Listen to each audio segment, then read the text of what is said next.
Hello, everyone, and welcome to our third episode of Feather, Prime, and Talk from the ATA. I'm Denis Cloutier, Executive Director of the Automotive Trades Association, and we have Ferd Klassen from Niverville Auto Body, our Vice President, and Norm Bruneau, our President of the ATA from St. Cloud Auto Body. On today's episode, I just got to maybe give you guys some information on what we're going to be talking about. Small topic on R&I of nameplates and emblems, and how to maybe get a little bit more money on that. How to make sure that you're getting paid for parts shipping outside of Winnipeg on some of your OEM parts, which also we want to talk a little bit about some of the dealers that aren't offering discounts to us. And then the big item we want to talk about today is total losses. And can you get paid more than 2.5 hours on a large total loss estimate? And whether the customer has to pay for this total loss estimate or not. So let's jump into our first topic, and this comes from a comment from one of our members, or a request, looking to get information about adding 50% to the R&I time on nameplates and emblems. Ferd, I'll turn that to you first. Yeah, sure. So the 50% additional time for nameplates was added. It always was on the understanding that we're going to add 50% to R&I of nameplates. The change came about when we started adding adhesive templates to the estimates. And it applies to nameplates, emblems, and also adhesive decals. So the 50% on a panel that is being replaced, it applies to nameplate, decals, or sorry, nameplates and emblems when you're using an adhesive template, because the extra 50% is for removing the adhesive from the nameplate that you're using. So now if you're repairing a panel and you've got a 4x4 decal or a decal of some kind, or a stone protection tape or something, you still need to apply that 50% because you have to remove that adhesive that's left behind from peeling the decal or the stone protective tape off. So a lot of shops struggle with that one. I think that is, pretty much something that's standard when you're replacing a nameplate or an emblem. It's 50% because of the two-sided tape you've got to replace if you're using adhesive emblem. And when you're doing a stone tape or a decal, I mean, you got to think about that glue that's left behind. Somebody has to clean that off. So that's where that one is at. So what do you think, Norm? Yeah, you're right. And it also with the adhesive templates, like you mentioned, right? So you got to remember the template comes and we need to clean off the glue off the old emblem and apply the new stuff. And then just to clarify the 50%, so you're adding 50% of the time. So if it's a 0.2 to remove and replace or remove and install, then you're adding 0.1. So you're going to end up at 0.3. So yeah, and it's one of those things. It seems small, but they all add up. It doesn't take a long time. You've got 3, 4, 5 of those on the side of a vehicle, and then you got to make sure you're adding that time. Yep. And if you're using the scrubber, the good thing is that it picks it up and it kind of reminds you to go back and check. Did you change those times? And if you haven't, and sometimes when you're doing multiple decals, just like you're saying, Norm, yeah, you could easily end up giving away a 0.2, 0.3, 0.4 of that you're technically doing, but just not getting paid for. Yeah, exactly. You got to ask for it, and it should be approved every time. Let's talk about the second thing, Norm. This is something you've run into recently: OEM parts and shipping outside of Winnipeg. And then there's beyond that, we'll talk a little bit about some of the OEM dealers not offering discounts. But you can lead that off, Norm. Yeah. So, and the reason we want to bring this up is, obviously the adjusters and estimators are back at work. So last week, we submitted a claim, and I get a call from an estimator from a center outside of Winnipeg saying, "Hey Norm, we've received your supplement, and you've got shipping. MPI doesn't pay for shipping of parts." And I said, "Yes, they do, because we've been billing it for the last, I don't know how many years." So I brought up the standard and we discussed it. And it's very clear that if you are ordering parts from an OEM dealer and there's no alternate parts available, there's no other way for you to get those parts here if that OEM does not deliver to you. So the parts need to get here. So they're very clear in stating that if you're making a decision to purchase an OEM part when an alternate part, i.e. used or aftermarket, is available when those vendors would otherwise deliver to you, then you can't charge. So it's one of those things that, my staff struggled with it at first because, okay, well, what if we price match 2 parts, but the 3 other were OEM? It gets really convoluted when you start thinking about it that way. But sometimes you've got the bigger part, all the small parts go into the same box, right? So at the end of the day, I think there needs to be a little bit of common sense, right? If you price match 2 giant parts and then you've got an OEM only emblem that fits in an envelope, you're going to have a hard time. But if the shoe's on the other foot and you've got some big parts and the parts that are available from an alternate supplier will easily fit in the box, then you're free and clear to charge that amount, that shipping all in there. So the conversation ended pretty quick. I was very firm that is the way it's always been. I referred to the standard that I have handy. I always have that bookmark ready to go. And, it wasn't even sent off to Estimatics. He just said, yeah, let's flip it back. My bad. But it's one of those things. If a shop is not clear on the rule and, maybe they're asking for it for the first time, or this is not common with a specific OEM, they might have been inclined to say, oh, my mistake, sorry about that. But it's very important to make sure we understand the rules, because shipping is one of those things, this is way more than the 50% of the R&I. This is substantial dollars, especially when you're shipping big panels. So just make sure that you are clear on the rules and understand what you can charge for when it comes to shipping. Yeah, good point there, Norm. The standard is very clear that shipping needs to be approved before you can charge for it. And, and a lot of shops, maybe it's just something that they consider day-to-day cost of operations. But, when you're freighting out a couple of boxes in there and they're up to 100 pounds, sometimes it can be a little bit more. And I'm not sure if they actually scale, these shipping companies don't actually scale the parts, but that's what it says on the bill of lading. And you're getting an invoice for $60 to deliver a couple of pieces to your shop. You're absorbing that in your bottom line. I mean, that is something that you shouldn't have to absorb. And if there's no other way to get it to you and you got to pay freight, I mean, you need to submit for it to MPI and get approved for it. So there's no need to take that on as a cost of doing business. Agreed. So and I guess Now, kind of along with, sorry, go ahead, Norm. I was just going to say, first thing that pops to mind too now is the whole conversation around OEM dealers that aren't offering discounts, right? There's a handful of them out there. So, and if you're in a position where you're already not making the markup on the parts and now you've got to absorb shipping, I mean, this is a losing proposition. I don't know if that's, what you had in mind too there, Ferd. Yeah, I was just going to say that. I mean, the thing is with in the rural areas, it's pretty tough to get dealers to ship for free. A lot of them are. You have to be selective of who you choose to do business with. Sometimes they they transport the parts to you for free. Sometimes you have to use a shipping company, transfer company. So, it is a cost of doing business sometimes if you choose to deal with a dealer that doesn't want to pay the freight. And MPI knows that, and they have said that in the past. I mean, they can't force you to use parts from a certain vendor, but that's up to you then. I mean, if you've got a dealer that's closer to you than the one you're using and the one you're using is charging freight, they're not going to consider freight because you have a dealer that's closer to you. So there is some dealers that don't give discounts at all.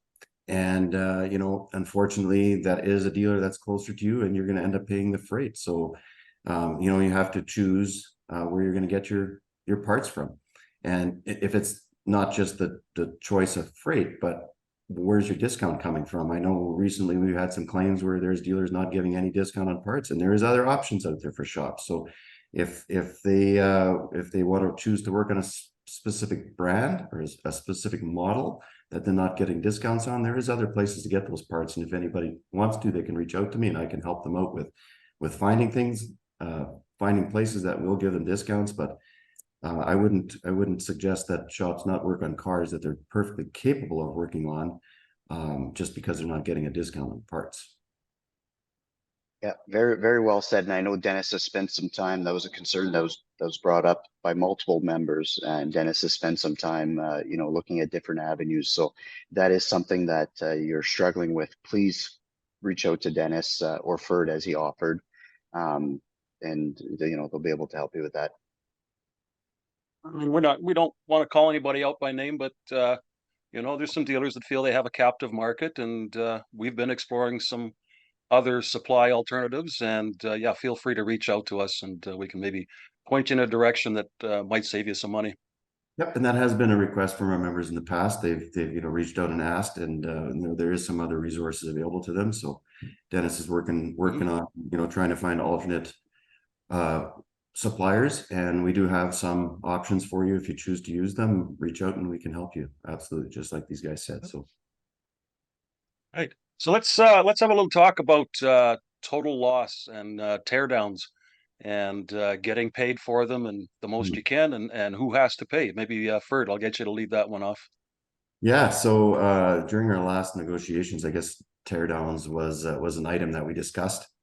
How much do we get paid to do a teardown? And we looked at a bunch of different models that we tried to get to work for us. I know it is a pile of work, doing some estimates or re-inspections on MPI estimates.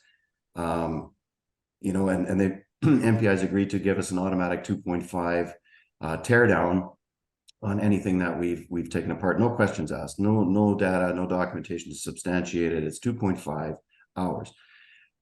But shops are saying that, a complete dismantle, a thorough inspection, proper repair planning, you're taking more than just 2.5 hours to do these things, let alone the estimating, the parts searching, the researching of estimate repair standards. I mean, that's above and beyond, but the actual physical labor required to dismantle a car completely sometimes takes more than 2.5 hours.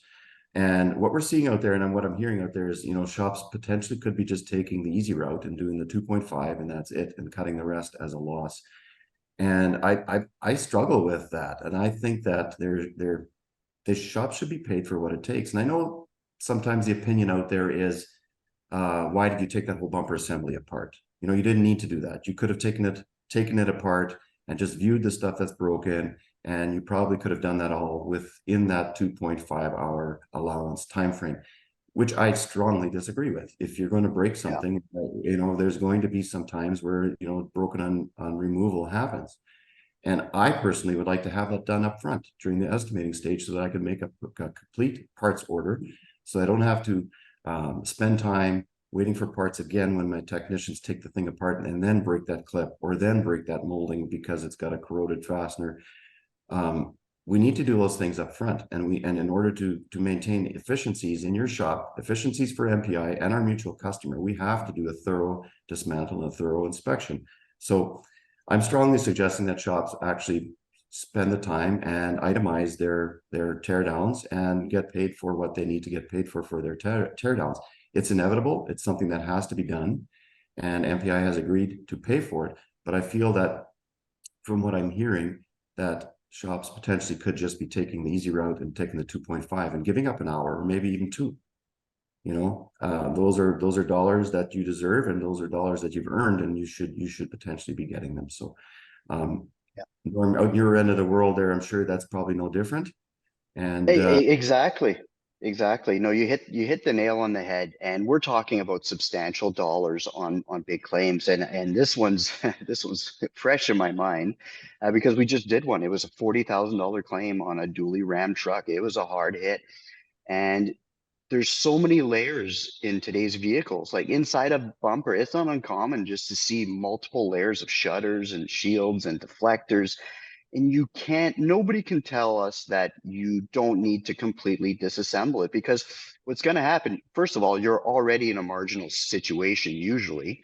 And now you're going to choose to not do a complete disassembly, only to go through the entire process, potentially getting approval, finding that extra damage after, to go through that marginal approval process again. Like, first of all, it's not a great customer experience, not efficient at the shop level. Now you've got a tech, ready to work, and you're going to stop working on it. So yeah, that school of thought, I know we just closed out this one and it was substantial. You know, take all those R&I times, cut them in half, look, take the overhaul times, put them all in there. So yeah, I agree with you, Ferd. You know, take the time and to do it because it's something that's owed to you. And once you get familiar with the process, it's quick. But you know, the whole other side of this, which I have a little bit of a beef with, is in this particular situation, MPI advised the customer, and this is something they started doing more, is they advised the customer after the negotiation process, if the vehicle becomes a total loss, that X amount of dollars is going to the shop for the teardown. And I really don't understand why they've started itemizing this item. First of all, it just causes animosity because the shop is, you know, performed the work. And usually the insured doesn't know how much work went into it. And so this particular situation, the insured felt the whole way through that this was an obvious total loss. Then the vehicle was in Winnipeg, so they paid to get it towed to St. Claude because MPI wouldn't pay that towing outside of the city, even though nobody's taking marginal claims right now and tow-ins. But anyways, he pays, gets it brought out. Now he feels it's a total loss, so he's already invested in towing. Now he's going to pay the shop to tear it down again, feeling that this isn't necessary.